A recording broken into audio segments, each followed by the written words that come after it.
We get calls almost every day from people telling us, I need my license back. I need to be able to drive. And we're treated to explanations about why that's the case, whether to get to work or take care of the kids or take care of a sick spouse or a parent or whatever. We get it. People need a license. And in fact, one of the hearing officers through the Michigan Secretary of State is well known to say everybody needs a license. And that's all well and fine. The point of this video, though, is that needing a license really has nothing to do with being able to actually get one back. In order to get back your license, you must prove to the Michigan Secretary of State that you are sober. Think about it. When a person's license has been revoked for multiple DUIs, the primary concern of the Secretary of State is that that person has quit drinking.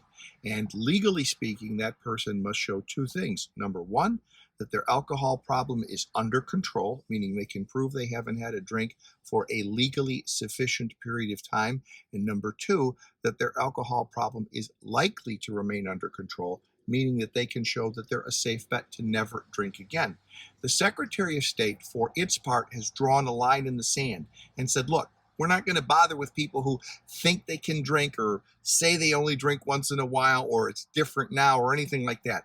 Our line in the sand says the only people we're going to give a license back to are those who can show us that they've quit drinking for good. Because if there's one thing we know in the Secretary of State, it's that people who don't drink are zero risk to drink and drive again.